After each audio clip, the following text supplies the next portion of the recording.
पाझरते चराचरा ठाई कृपा तुझी पाझरते कृपा तुझी पाझरते कृपा तुझी पाझरते चराचरा ठाई वास तुझा नित्य सो मंगलया सदना वास तुझा वास तुझा नित्य सो मंगलया सदना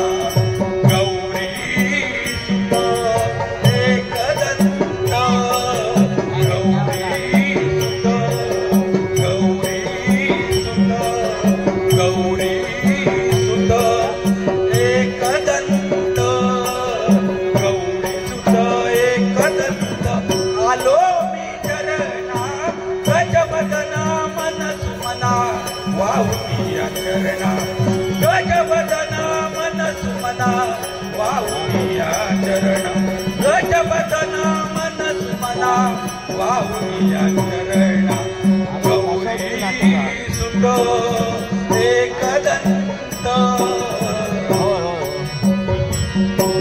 आता चालू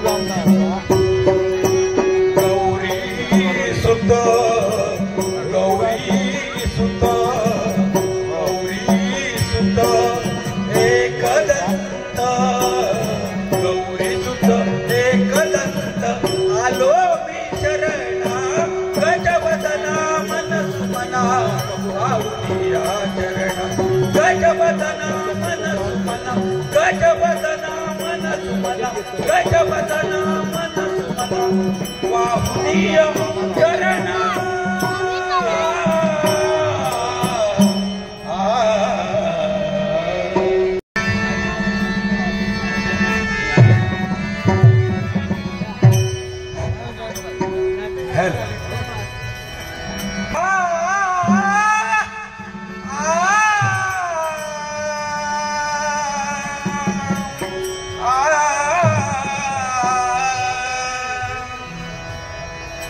मुरलीवर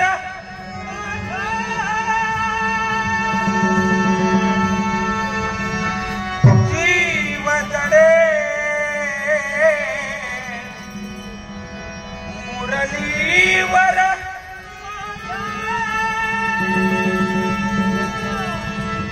जीवदडे कसली जीवाला फूल पडे कसली जीवाला फूल पडे जीवाला फूल पडे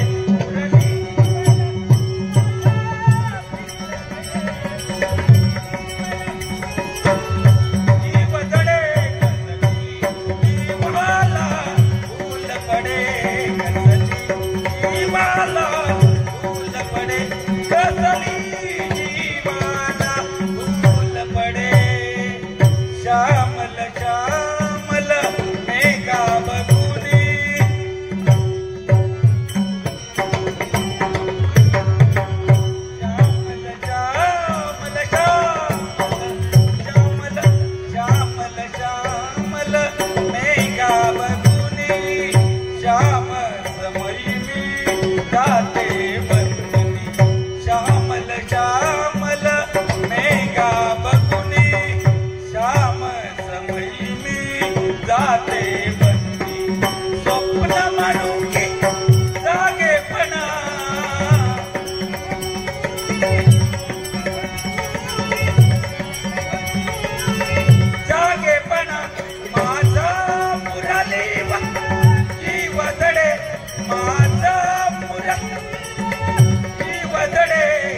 वेळीला निंदावंता इतर वरिले बाल मुकुंदा मदवेळीला निंदावंता इतर वरिले बाल मुकुंदा तुमच्या पडुकी जागेपणा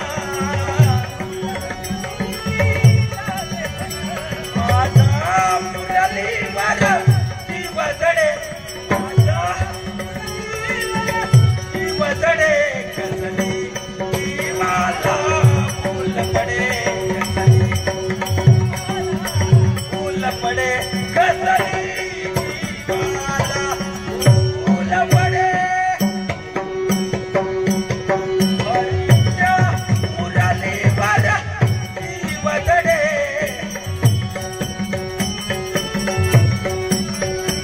हरीच्या मुरलीवर वदडे कसली जीवाला फूल पडे कसली जीवाला पडे कसली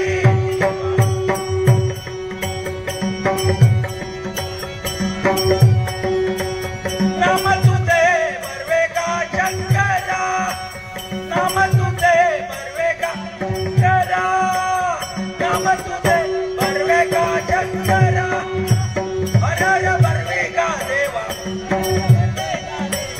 शंकरा शंकरा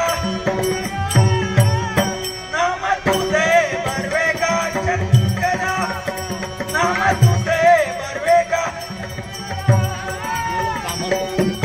बर्वेगा शंकरा गायले आई गिल्या देव गायले आई गिल्या देव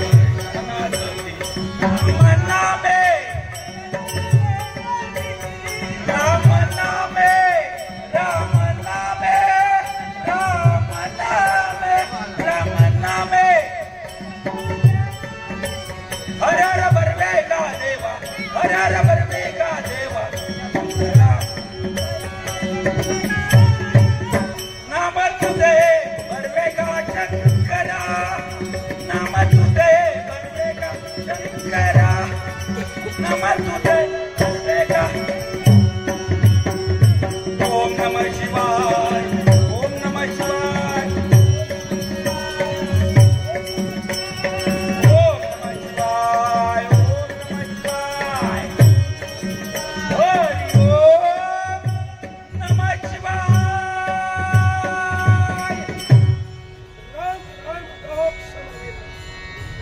राम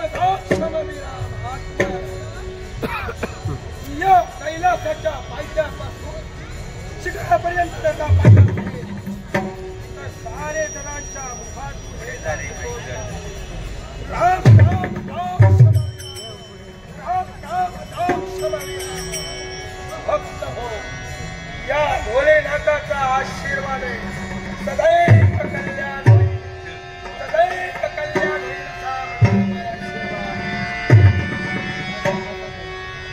ओंकारापासून ध्वनीपासून माया मायेपासून तीन गुण रज सत्व म्हणजे ब्रह्मा विष्णू आणि महेश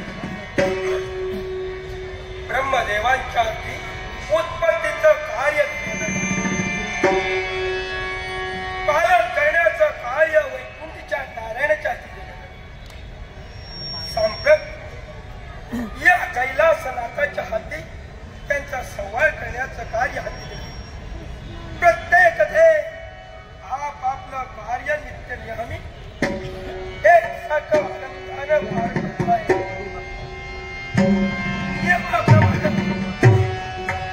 कोणताही देव कोणताही देव एकमेकाच्या कार्यात ठोळा करण्याचा प्रयत्न करत नाही याचं समाधान राम राम दाहक समय राम राम दाहक समय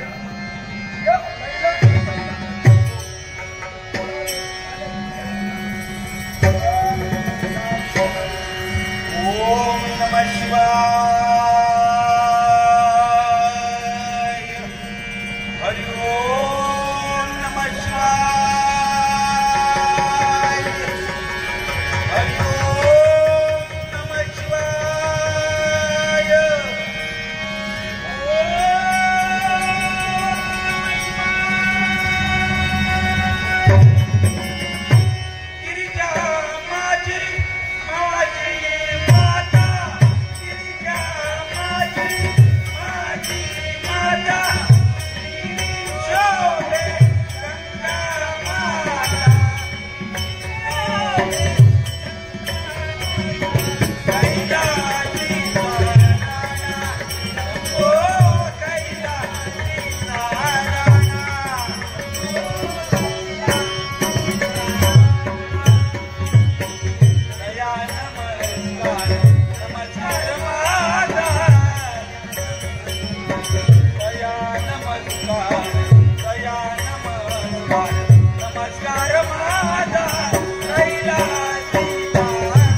पहा तरी सारे भक्त शिवशंकराच्या दर्शनासाठी आशीर्वादासाठी अगदी रांगेत उभे आहेत आणि या भक्तांच्या अंतराचा जर वेध घेतला तर असं वाटू लागलं खरंच ज्या भक्ताने हा देव आपल्या हृदयी पूजिला त्या देवाला आत्मसात करून घेण्यासाठी या भक्तांच्या इच्छा पूर्ण करणं हे आम्हा देवतांचं कर्तव्य आहे. आणि एवढं असून सुद्धा मी इथं का आले माहितीये? आदिमाय आदिशक्ती जगन्माता पार्वती जरी मी असले तर मी सुद्धा भक्तीण आहे. आणि भक्तीण कुणाची? माझ्या सौभाग्य परमेश्वराची, भोलेनाथांची. एका नात्याने मी त्यांची पत्नी, दुसऱ्या नात्याने मी त्यांची भक्तीण. हे असं दुहेरी नातं असताना आज ते नातं पूर्ण करण्यासाठी भोलेनाथांचा आशीर्वाद मिळवण्यासाठी क्षणाचाही विलंब न लावता या कैलासाच्या पायथ्यापर्यंत मी आले. आता मात्र विलंब न करता भोलेनाथ कैलासी आहेतच आणि ध्यानधारणे निमग्न असतील त्या शंकाच नाही. त्याच्यासाठी विलंब न करता भोलेनाथांचा आशीर्वाद ठेवा, भोलेनाथांचा आशीर्वाद ठेवा.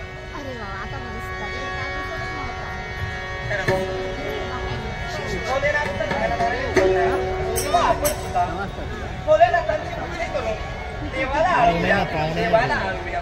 ओम नमः शिवाय.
केलंय, पण काय कुणास ठाऊक आज आम्हाला शंका होतीच की आमचा देव आम्हाला दर्शन देईल, आशीर्वाद देईल की नाही. पण मनासारखं झालं. पण भोलेनाथ पहा तरी चौबाजूचं निरीक्षण केलं. आतापर्यंत हे भक्त फक्त शिवाच्या दर्शनासाठी थांबले होते, पण यांना फक्त शिवाचं दर्शन नको आहे, तर यांना दर्शन हवंय शिवशक्तीचं. याच्यासाठी भोलेनाथ चला या आमच्या भक्तांना शिवशक्तीचा मंगलमय आशीर्वाद देऊया, मंगलमय आशीर्वाद देऊया. हे आमच्या भक्तांना तुमच्या असेल त्या इच्छा पूर्ण होईल असा मंगलमय आशीर्वाद, मंगलमय आशीर्वाद, मंगलमय आशीर्वाद. आशीर्वाद दिला.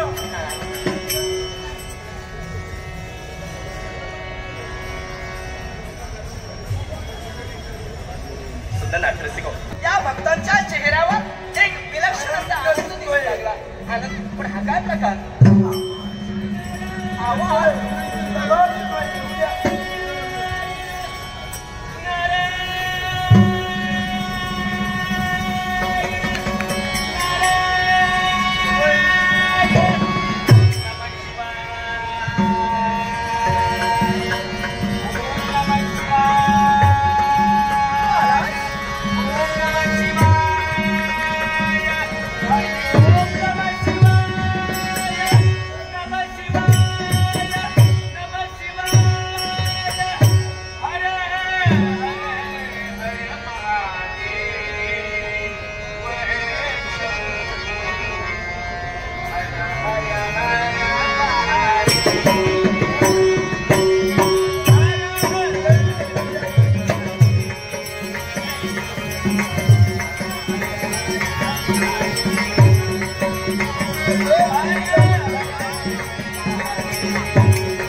संपूर्ण विश्वात व्यापली गेली. तिचं नाव खंड तेजोमय झाला. पण घडलं ते काय?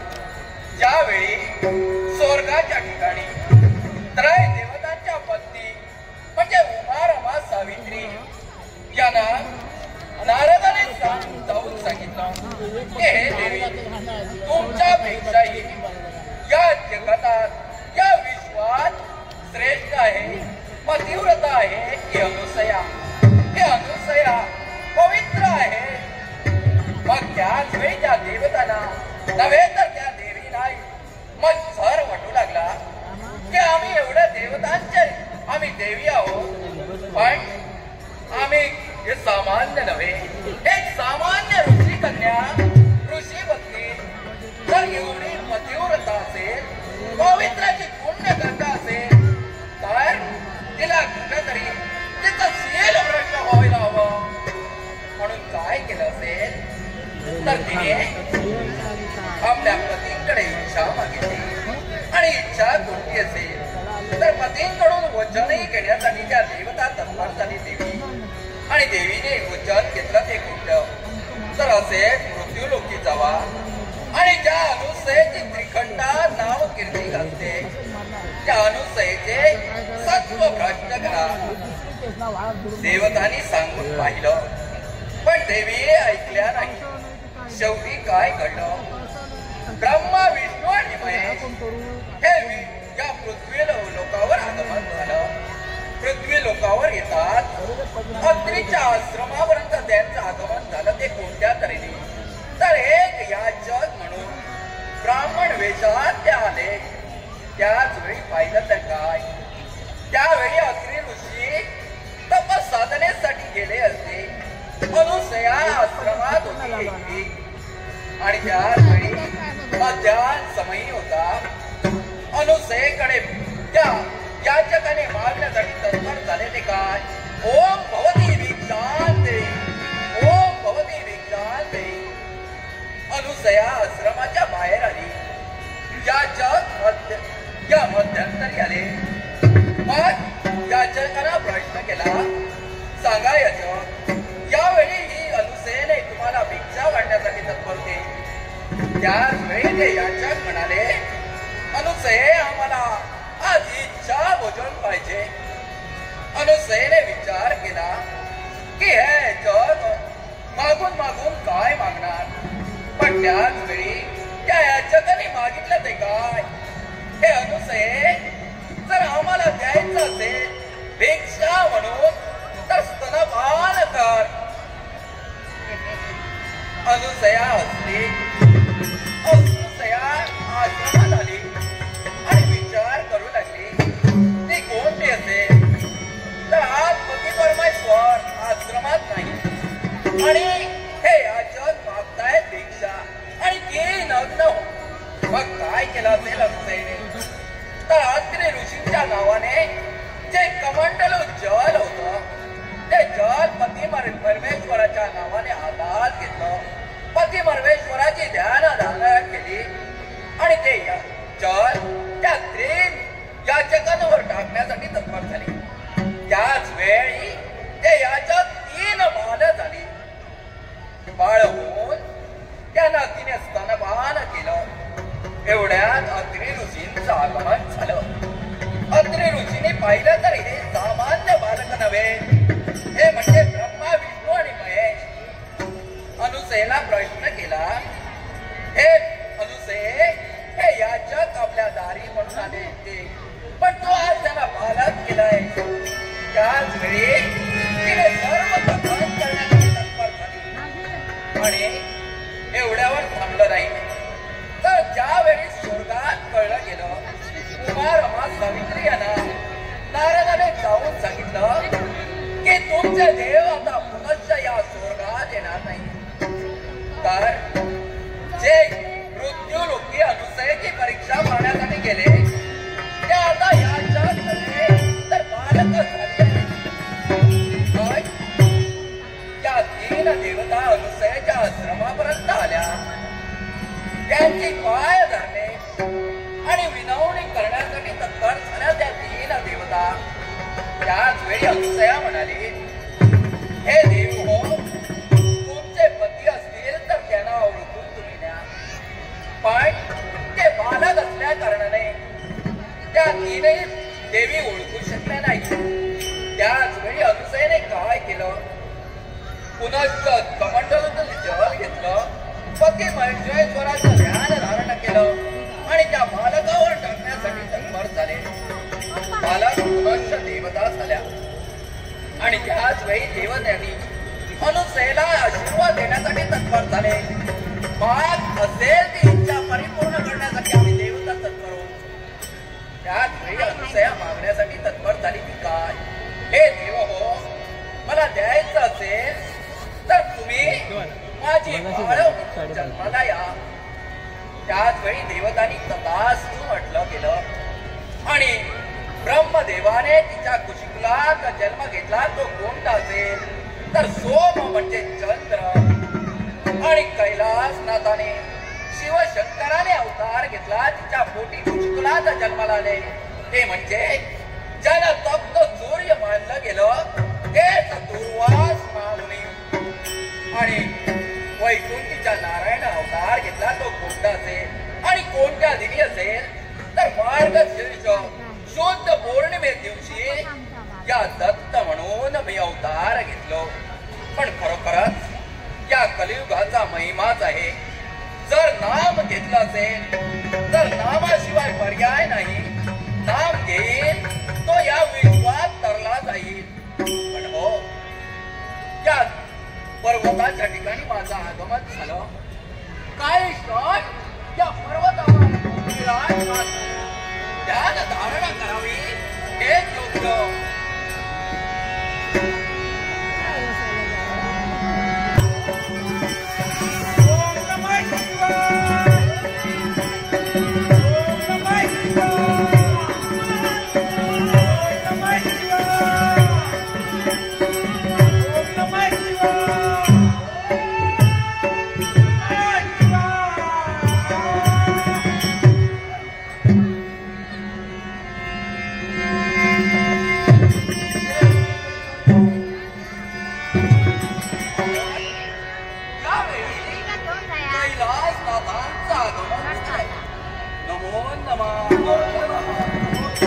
पण कैलासनाथ मला सांगावं की आपण कैलासाचा त्याग करून इथपर्यंत आगमन झालं. याच्या मुळाचे करणे एकच. मला सांगा, या कलियुगात साम्राज्य धर्म त्याला पाय बंद करण्यासाठी कैलासनाथ योग्य बोलणार. या कलियुगाची देवता कैलासनाथ योग्य बोलण्यासाठी तत्पर झाला. कारण तुम्हा देवतांना रुंदेच्या शापामुळे या मृत्यूलोकी भक्तांना दर्शन देण्याची मुभा नाही. कारण रुंदेने तुम्हाला शाप दिलाय. 11 कोटी देवता पाषाण पडलात, 11 कोटी अंतरिक्षात वावरतात आणि 11 कोटी स्वर्गात वावरण्यासाठी तत्पर होतात. आज तुम्ही कुठल्याही भक्ताला मूर्तपणे दर्शन देऊन त्याची इच्छा आकांक्षा परिपूर्ण करू शकत नाही. मग हे कैलासनाथ या कलियुगाच्या ठिकाणी एवढं नव्हे, ज्यावेळी गोपाल विवाहाचा शेवट आणि कलियुगाची सुरुवात झाली त्याच वेळी गोपाल कृष्णाने नवनारायणाला द्वारकेत प्राचारण केलं. द्वारकेत प्राचारण करून नवनारायणाला सांगितलं की या कलियुगाच्या ठिकाणी अधर्म अत्याचार वाढेल. जिकडे तिकडे हा कलिदेव आपली सत्ता स्थापन करेल. म्हणून नवनारायणाला अवतार घ्यायला सांगितलं आणि आज नवनारायणाने अवतार त्याच्यातील एक अवतार होतोय. माझ्या दृष्टीस हे पडतोय आणि त्याला योग्य मार्गदर्शन देण्यासाठी हा गुरुदेव दत्तात्रय तत्पर होईल. चिंता तुम्ही पाय बंद करा. कारण या कलियुगाची देवता आपण निघालो. चिंता करू नका.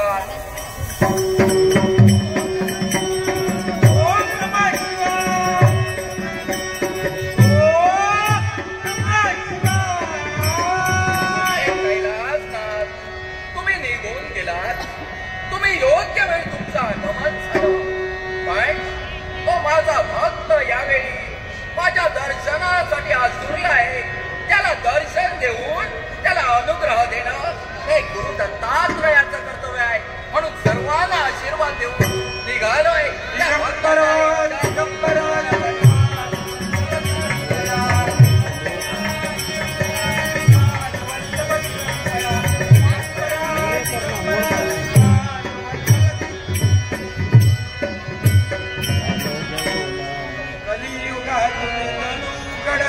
स्वर्ग सुखाचे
जन्माचं मूल्य, माझ्या जन्माचं रहस्य शंभूमादेवांच्या मुखावर ऐकलं. कारण शंभू महादेव आणि पार्वती माता हे सागर आणि सरिता ज्या ठिकाणी एकत्र झाले त्याच ठिकाणी एका खडकावर पार्वत बसले होते आणि त्याच ठिकाणी पार्वती मातेचा हट्ट होता. शंभूमादेव ही मंत्राचा प्रसारण तुमच्या मुखातून मला ऐकायचं आहे. पण शंभूमादेव विरोध करत होते. पण पार्वती मातेच्या इच्छेसाठी शंभू महादेवाला बीज मंत्र कसाही सांगण्यासाठी सुरुवात केली. महादेव तो मंत्र तिला कथन करत होते. ते काय की पार्वती मातेला गाढ निद्रा लागली. पण त्या नदीच्या पात्रात मासोळीच्या उदरी वावरणारा पिंड त्यांच्या प्रत्येक शब्दाला ओंकार देत होता. शंभू महादेवाला जाणीलं आज मासोळीच्या उदरी पिंड वाढतोय. हा दुसरा कुणी नाही, हा देवतातीलच घटक आहे. म्हणून त्यानं बीज मंत्र पूर्ण केला आणि अखेर मासोळीच्या उदरी हा पिंड लहानाचा मोठा झाला. मासोळी प्रसवली आणि एका कोळ्याच्या जाळ्यात हे लहानसं बालक त्या कोळ्याला सापडलं. मासे पाडण्यासाठी गेलेल्या कोळ्याला आपल्या जाळ्यात हे एक चांगलं बालक सापडलं. म्हणून त्यानं माया ममतीनं आपल्या सोबतही घेऊन आला. लहानाचा मोठा केला.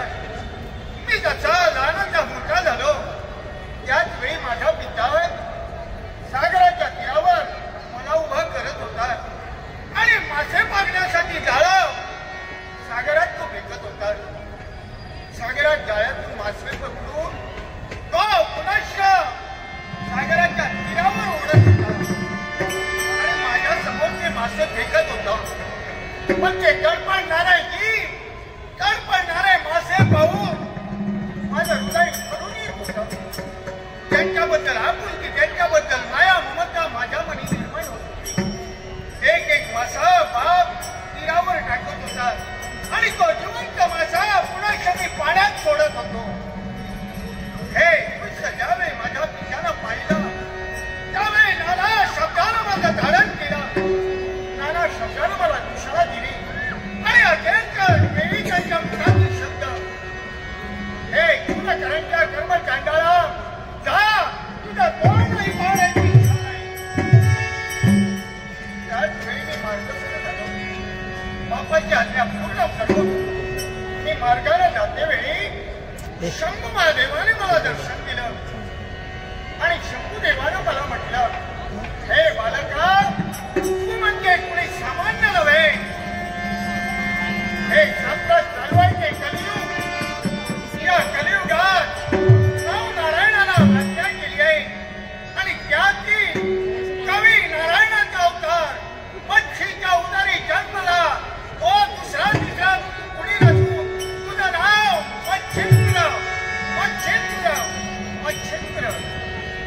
त्या दिनापासून मच्छिंद्र हे नाव मला प्राप्त झालंय.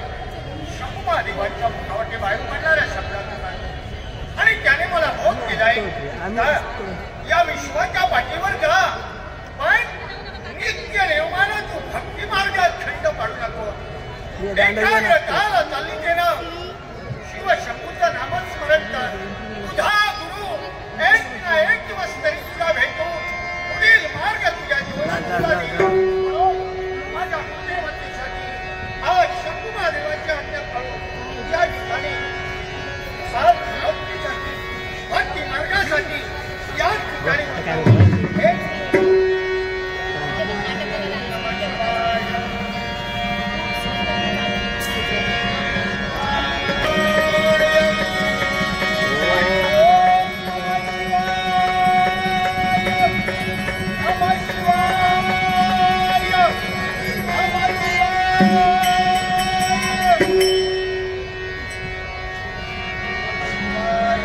दिगंबरा दिगंबरा श्रीपाद वल्लभ दिगंबरा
आज तुला दर्शन देऊन तुला उपदेश करून अनुग्रह देण्यासाठी हा शिवदत्तात्रयाचं आगमन झालंय. देवा, हे त्रैमूर्तीचं दर्शन घडतंय. बघाय हे म्हणजे कोणी समाज नव्हे, ब्रह्मा विष्णू आणि महेश यांची तीन देवतांची ही शक्ती आहे. ही शिवदत्तात्रय. ब्रह्मा विष्णू महेश हे तीन देव मिळून ही दत्तात्रयाची मूर्ती. ब्रह्मा विष्णू आणि महेश.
या विश्व कल्याणासाठी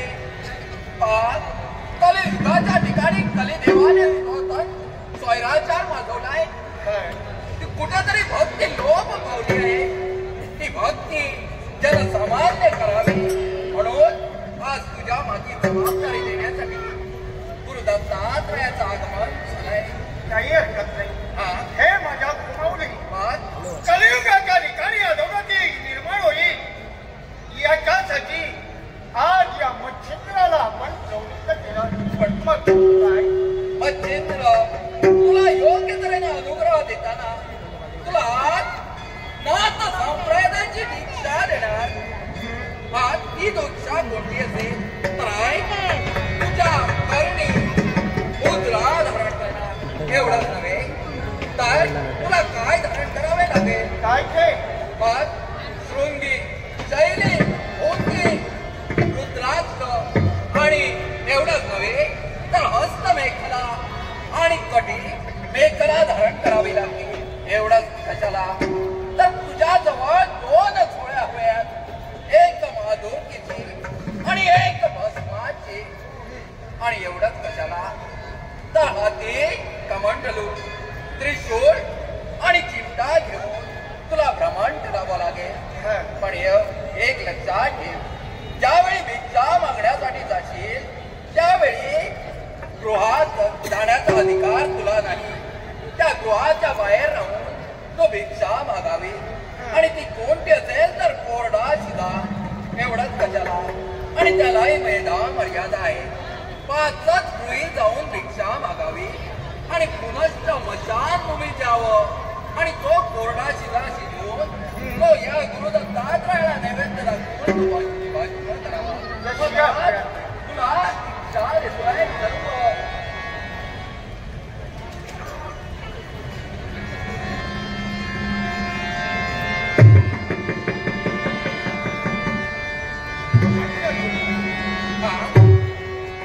आणि भिक्षेसाठी झोळी. मग पहारे एवढ्यावरच थांबायचं नाही तर तुला साबरी विद्येवर कवित्य करून जगाला बोध करायचा आहे. पण त्याच्यासाठी तुला काय करावं लागेल? काय केलं पाहिजे? अंबा देवीची ध्यान धारणा.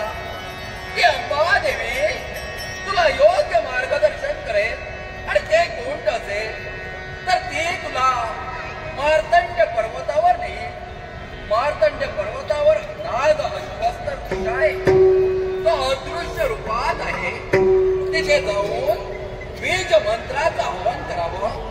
हवन करतात तो तुझ्या दृष्टीचे पेश पडेल. एवढंच कशाला त्या वृक्षावर 52 वीर 12 मातृका शस्त्र देवता हे सर्व त्या वृक्षावर आहेत विराजमान. पण त्या देवता कशा आहे तर मुख्य आहे मूक आहे. त्याला आव्हान कसं करावं तर ते अंबा माता तुला घेऊन जाणार की कुठं तर ब्रह्मगिरी आणि ब्रह्मगिरीवर असणारा तो अंजन पर्वत. अंजन पर्वताच्या त्या ठिकाणी दक्षिणमुखी एक नदी वाहते. त्या नदीच्या ठिकाणी हत्तीच्या पावला एवढी कुंड आहे.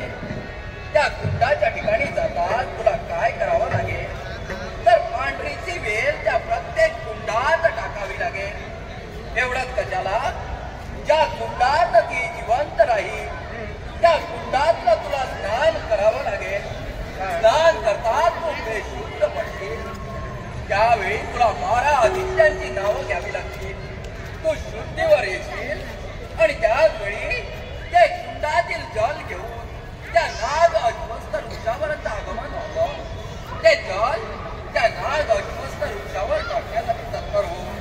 पण प्रत्येक वेळी एकच देवता तुला दर्शन देईल आणि तुझी इच्छा पूर्ण करेल. हे मच्छिंद्र तुला आता नाथमंत्राची दीक्षा दिली असल्याकारणाने आता तुला सारे जग मच्छिंद्रनाथ मच्छिंद्रनाथ एवढंच कशाला. ज्यावेळी सर्व देवता प्रसन्न होतील त्यावेळी तुला जायचं आहे कुठं तर वंग देशाच्या ठिकाणी. वंग देशाच्या ठिकाणी तुला तीर्थयात्रा करायची आहे. तीर्थपठण करायचं आहे. मग मच्छीला तुला आज दर्शन देऊन अनुग्रह देण्यासाठी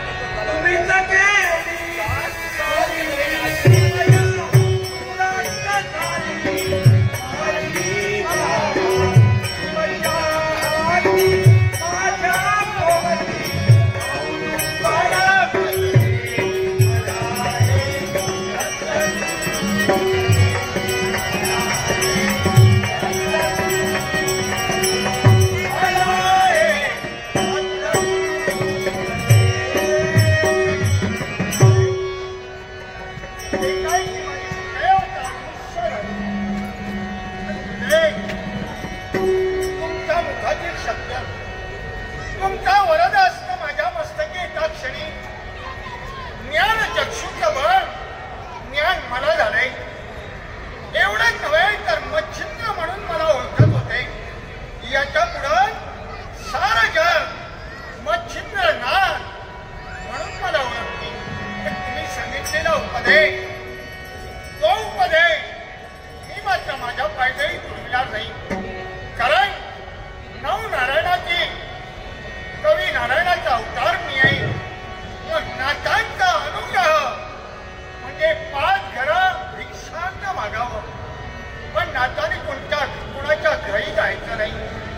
कुणाचा ओघळता ओलांडून आत प्रवेश करायचा नाही. याच्यासाठी भिक्षा मागण्यासाठी जावं. सूर्यनारायण माध्याने येण्यासाठी काहीसा अवधी आहे.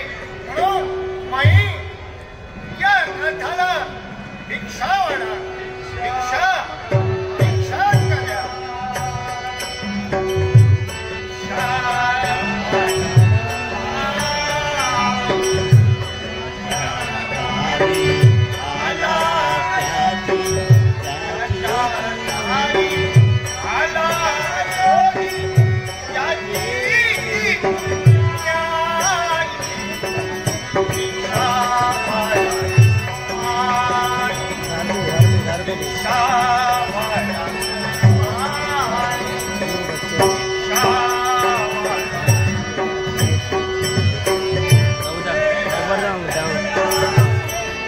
पटकन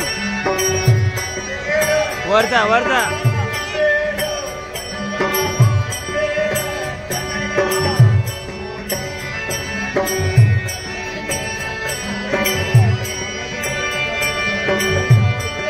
पाया पडायचं ना मूर्खा तुला अक्कल शिकवलं.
तुमचा मंगलमय आशीर्वाद सदैव माझ्या पाठीशी असू आणि तो आशीर्वाद भेद कवच सदैव माझ्या पाठीवर एखादा वेळी काळाचा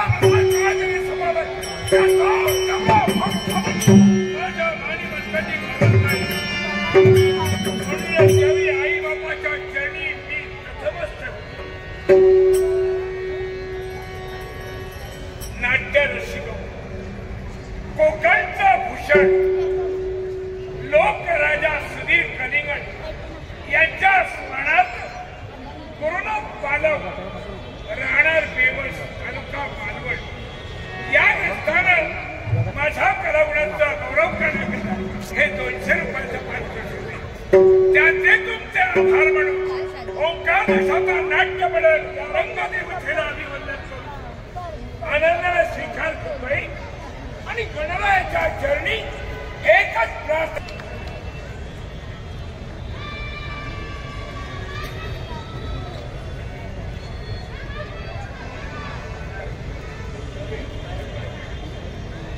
नाट्य रसिक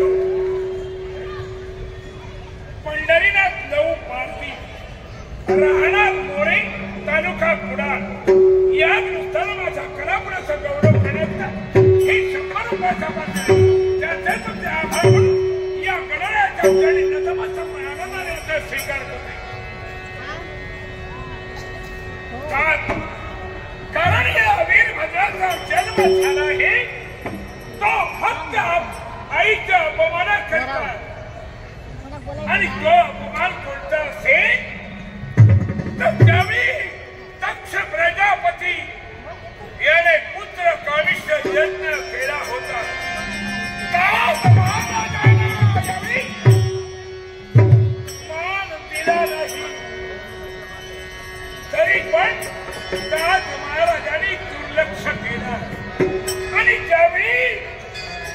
रुद्रकामिष्ट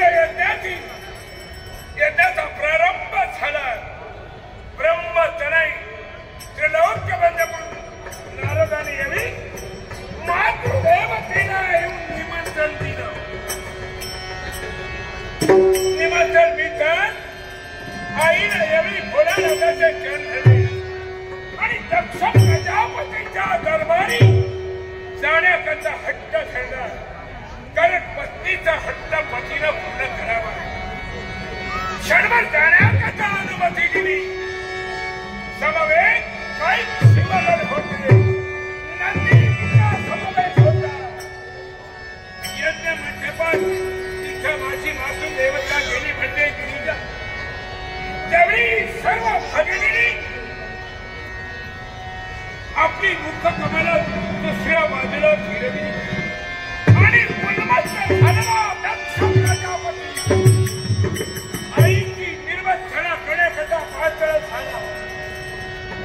आईनं यावी की तू देवतेनं निर्वत्सना केली, दुःखाच्यानं यावी सहन केली.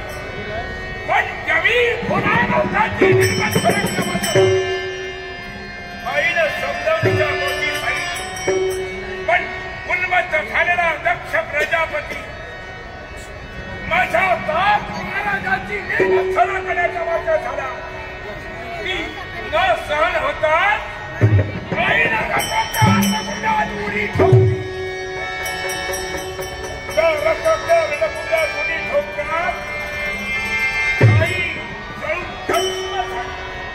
ह्या दृश्य नवी नंदीनं पाहिलं. यज्ञ मंडपाचा उद्ध्वस्त केलं. दक्ष प्रजापतीचा खंडोरसाचं युद्धात नंदीचं काही झालेलं. शेवटी खंडरा व्रतांत यावेळी तात महाराजांना शपथ करण्यासाठी कैलासी नंदी तिथं खंडरा व्रतांत ऐकताच यावेळी भोलानाथ रागाला लालबंद झाले. आपल्या जटेची एक जटा भूमीवर टाकली आणि त्या जटेच्या योगे करून या वीरभद्राचा जन्म झाला. माझा जन्म होताच अनेक प्रश्न मी भोलानाथासमोर ठेवले. प्रत्येक प्रश्नाला सडतोड उत्तर मला मिळाली आणि त्यावेळी भोलानाथाची आज्ञा घेऊन दक्ष प्रजापतीच्या दरबारी गेलो. सामोपचाराचा बोध केला. सामोपचाराच्या बोधाला मान्यता खंडोरसाचं युद्ध झालं आणि त्या युद्ध प्रसंगी दक्षाची आणि मंडपाच्या केलं. त्याचं वीर माझ्या हाती येतात. त्या यज्ञात आहुती मी दिली. खंडरा व्रतांत यावेळी दात महाराजांना कथन केलं. दात महाराज यावेळी माझ्यावर प्रसन्न होते. या निरंजन वनाचं रक्षण करण्याची जबाबदारी माझ्या हाती दिली. पण आज आईचा उपदेश बाळ वीरमध्या हा एकटा जाऊ नको. काही शिवगण आहे, पिशाच आहे, ते साम्राट निरंजन वनाला साहेब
देणं हे आमचं कर्तव्य आहे.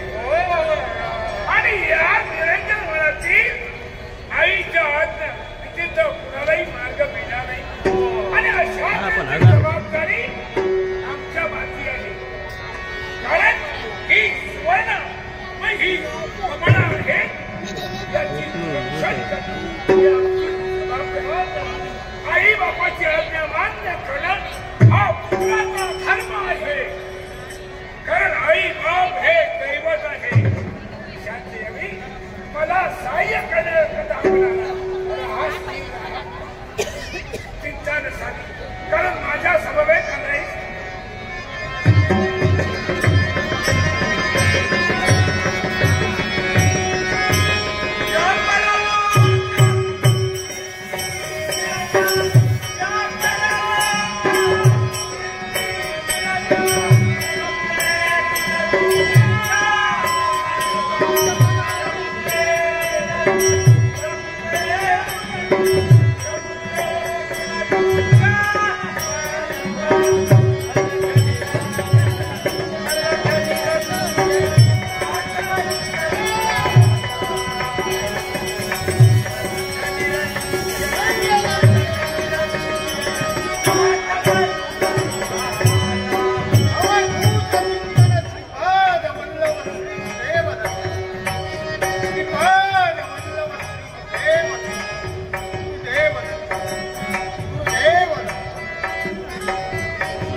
काय पाहतात दाखवा तुमचा चमत्कार याला.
संबंध अरे वा संबंध बुद्धावर नपेक्षा हे अद्भुत आहे. या कलियुगात मृत्यू लोकात जय दिवसा 12 वाजता रात्री 12 वाजता जे मानवाला कष्ट करतील त्याला या कलिता प्रचार मी दाखविलाय. जसं वागेल तसं त्याने वागलं पाहिजे. जीवन दावी बोले मला जर का तुला चमत्कारच पाहायचा असेल हस्ताचा अधिकार आणि विमुक्तीचा चमत्कार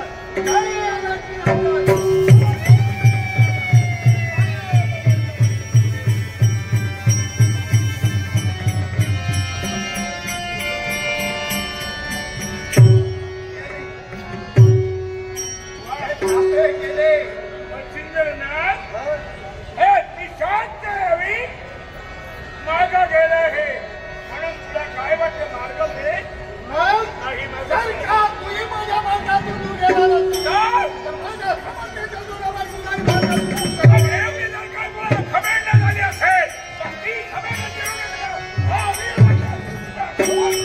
पहिली म्हणतो आहे.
आता मी आले ना काही काळजी करू. तिथे जे काही चाललं होतं ते दूरवरून पाहिलं. यायला थोडासा उशीरच केला का माहिती आहे कारण मला तुझा विश्वास आहे. काही आत्मविश्वास ही यशाची गुरुकिल्ली आहे. नमस्कार आधी माया आशीर्वाद. संपूर्ण देहाचं निरीक्षण केलं. अवतीभोवती तेजोमय वन आहे. नक्कीच जी माझ्यासमोर व्यक्ती उभी आहे ती कुठची महान आहे एवढं मात्र नक्की. नाव काय आपलं? ए आधी माये माझं नाव तुला माहित नाही आणि माझ्या चुका तुला ऐकायचं नाही. कवी नारायणाचा अवतार मच्छिंद्रनाथ. कवी नारायणाचा अवतार ऐकून समाधान. अगदी खरं आहे. निरंजन वनाच्या ठिकाणी पहारा ठेवतोय पण या मार्गाने फक्त मला जायचं होतं तिथं त्यानं अडविलं. मग वीरभद्रांना ज्या गोष्टीसाठी तुम्हाला अडविलं ते कारण मला कळू शकेल का? या मार्गाने जायचं नाही पण जाणार कुठं कशासाठी? माझ्या कर्तव्याला मी कुठेही जाईल. कर्तव्य? हो मला पण कळू दे आपलं असं काय कर्तव्य आहे? माझ्या कर्तव्याशी तुमचा संबंध नाही आहे. जिथं वीरभद्रानं तुमचा मार्ग अडविला म्हणजे तिथं तुमच्या कर्तव्याशी आमचा काहीतरी संबंध येतोय म्हणून तर वीरभद्रानं अडविले. पण जिथं माझं नावच तुम्हाला जिथं माहिती नव्हतं तिथं माझ्या कर्तव्याशी तुमचा संबंध काय? म्हणूनच मी तुम्हाला विचारते पूर्णतः तुमची ओळखी व्हावी, तुमचं कर्तव्य, तुमचं काम, तुमचं कार्य काय हे मला समजावं. आणि त्यातच तुम्ही म्हणालात की कवी नारायणाचा अवतार. मग इथं जर कलियुगाला सुरुवात झालेली आहे, असं असताना कवी नारायणानं अवतार कार्य घेऊन तुम्ही जन्माला यावं, तुमचं निर्मिती व्हावी. हे का, कशासाठी, हे तर मला कळायला पाहिजे. म्हणजे मी काय करतोय, एक या कलियुगात धर्माची स्थापना, अधर्माचा फैलाव होऊ नये, धर्माला ओट लागू नये, पतिव्रता स्त्रियांची विटंबना, साधू संतांचा छळ होऊ नये, याच्यासाठी भक्तीचा प्रसार. मच्छिंद्र बोलला योग्य आहे, पण कलियुगाला सुरुवात झालेली आहे. कलियुगात अधर्म वाढतोय, त्याचा फैलाव होऊ नये, गोर गरीब जनतेला त्याचा उपद्रव होऊ नये, देवतत्व देवताची घडी विस्कळीत होऊ नये आणि भक्तीचा प्रसार करण्यासाठी तुमचं कार्य आहे. पण मला एक गोष्ट सांगा, काय देव संपले नाही, देवतत्व शिल्लक आहे. कलियुगाचा अधिपती कोण, तर कलिदेव. आणि कलियुगात कुणी काय करावं हे देवतांनी ठरविलेलं आहे. 3 देवतांना आपापसात या कलियुगाचा विस्तार, कलियुगाचा आराखडा, कलियुगाची रचना केलेली आहे. असं असताना मला तरी असं वाटतंय भक्तीचा प्रसार तुम्हाला करावा लागतोय, यातच मला काहीतरी खोट वाटतंय. याचं कारण काय माहितीये, इथं कलियुगात पूर्व नियोजित सारा आहे. पाप पुण्याचा हिसाब करून माणूस जन्माला येतोय. ज्याला वाईट करायचं आहे तो वाईटच करणार, ज्याला चांगलं करायचं आहे तो चांगलंच करणार. कुणी कुणाला सांगायची गरज नाही भक्ती कर म्हणून. पूर्व कर्मानुसार तो देवताची भक्ती करत असेल, म्हणून तर मला असं वाटतंय यात तुम्ही जर हस्तक्षेप करत असाल तर या कलियुगाची घडी विस्कळीत होणार असं मला वाटतंय. आई तू बोलतेय याचं मला नवल वाटतंय, कारण आता या कलियुगात तुमचं पूर्वनियोजित सारा आहे.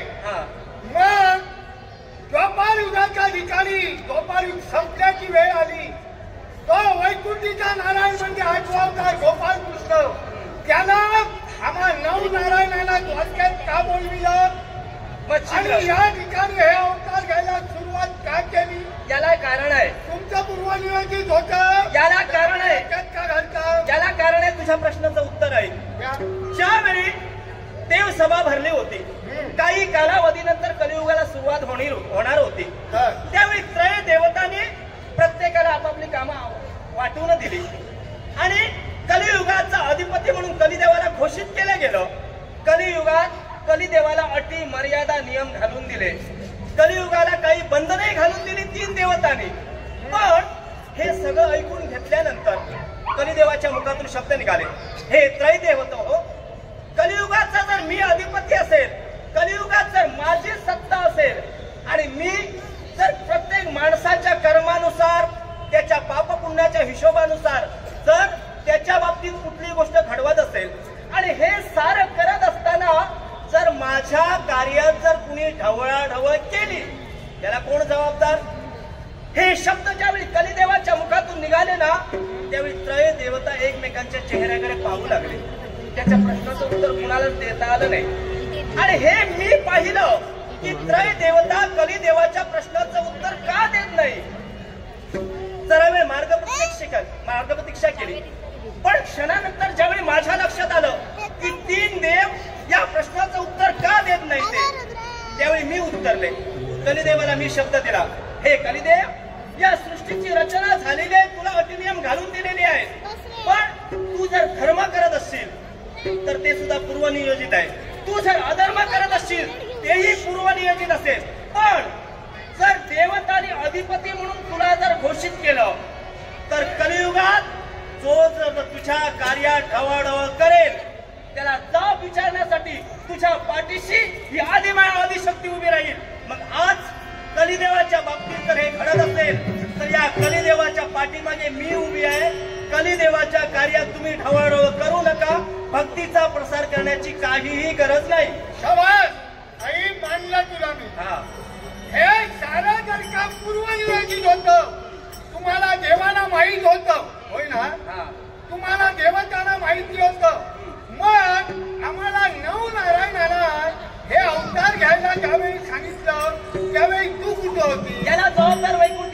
नारायण. वैकुंठीचा नारायण आणि तुम्ही देव काही वेगळे आहात. याला जबाबदार वैकुंठीचा नारायण याला कारण काय माहिती आहे? घेतो ना. द्वापार युगात गोपाल कृष्णानं तुम्हाला बोलविलं म्हणजे नवनारायणा बोलविलं. कदाचित या देवतत्वावर त्यांचा विश्वास ढासळला असेल, त्यांच्या मनात संशय आला असेल, शंका निर्माण झाली असेल. म्हणून कदाचित या कलियुगात माणूस भक्ती मार्गापासून ढळेल आणि असं होऊ नये म्हणून कदाचित तुमची निर्मिती झाली आहे. एकच करा. तुम्हाला जर का हे पूर्वनियोजित आहे आणि ते घडवायचं असेल तर प्रत्येक मानवाला सांगा अधोगती करा. आणि मी तर प्रत्येकाला सांगेल देवाला कुणी देव म्हणू नका, तुमच्या मनाला वाटेल ते करा. मच्छिंद्रराव तुमचं तत्व राहिलं कुठं ते मनापासून जी गोष्ट सांगते तीच पुन्हा तुम्हाला सांगते.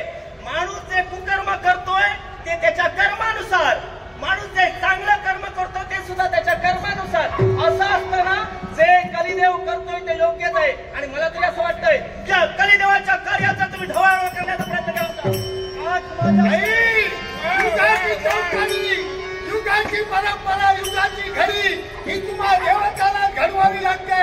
तेच जर का तुम्हाला ज्ञान नसेल तर मला सांगावं लागेल. इतिहासात कितीतरी अशी उदाहरणं आहेत ज्यावेळी तीन देव कुठेतरी कमी ठरले त्यावेळी देवतत्वाची घडी विस्कळीत होऊ नये म्हणून जी आदिमाया आदिशक्ती नाना तऱ्हेने अवतार कार्य धारण करू देवतत्व मी सदैव आहे.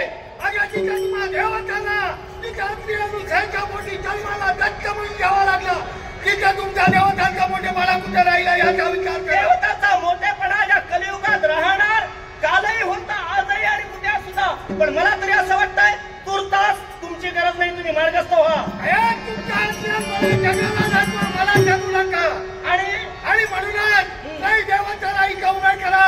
त्याला मी माझ्या प्रश्नाची उत्तरं घेईन. आणि तुझ्या प्रश्नाची कोण हे मला वाटतं तुलाच माहिती. आणि तुझ्या प्रश्नाचं उत्तर देण्यासाठी जोपर्यंत मी खंबीर उभी आहे त्यापर्यंत मला इथं तीन देवांची आवश्यकता नाही. तू जर मागे जात असशील तर तुला प्रतिकार करून तुला माझा होतोय. त्या आदिमायाला आपण कोण याचं भान नाही की प्रतिकारासाठी उठतोय. तर का दोन अहंकार तुला करायचे तर अगदी काय मला सुद्धा पाहिजे. जर तू माझ्या अहंकाराबद्दल बोलत असशील तर तुझा अहंकार तुझी गुरुबी जिरवण्यासाठी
तुझी योग्यता ओळखतोय. तुला जरी का माझी योग्यता कळली नसेल तरी तुझी योग्यता ओळखतोय, तुझं तत्व ओळखतोय. आदिमाया, आदिशक्ती, माया, त्या मायेनं साऱ्या जगाला व्यापलंय. त्या मायेला मी ओळखतोय. म्हणून आज हे अहंकाराचे तुझे बोल. अहंकार तुम्हाला देवाचा झालाय. मग आज हा मच्छिंद्र युद्ध थांबून तुझ्या बाबतीत प्रतिज्ञा करतोय. प्रतिज्ञा? हो. माझ्या बाबतीत? होय. ऐकूया. पण आई गर्वाला जर का तू या नाथांची निर्वत्सना केली असती तर या मच्छिंद्राचे शब्द आहे एक नाही एक वाद करी. या मायाला मी माझ्या फळाची नमरी म्हणजे धन्यवाद. मच्छिंद्र नाव टाकेल. तुझे अशी मान उंचावली याला कारण काय माहितीये? आज माझी ओळखी माझं तत्व तुला माहिती असून सुद्धा आज माझ्या बाबतीत तू प्रतिज्ञा केलीस हे जगन्माता आदिमय आदिशक्ती पार्वती माते, एक ना एक दिवस तुला झालेला अहंकार, तुला झालेली ही घमेंड, ज्या दिवशी तुला मी वश करेन तो दिवस कदाचित तुझ्या जीवनात सोन्याचा दिवस असेल, पण तुझ्या प्रतिज्ञेला प्रतिज्ञा मुळीच करणार नाही. याला कारण काय माहितीये? ज्यावेळी इथं आले त्यावेळी माझ्या मुखातून शब्द निघाले, अवतीभोवती तुझ्या तेजमय वलय मला जाणवलं. म्हणूनच तुझ्या प्रतिज्ञेला प्रतिज्ञा नाही, पण एक गोष्ट जाताना सांगून ठेवते ती निराळे, ज्या दिवशी तू मला वश करशील, तुझ्या मुठीत तुझ्या तालावर मला नाचविशील, त्या दिवसाची ही पार्वती माता वाट पाहते.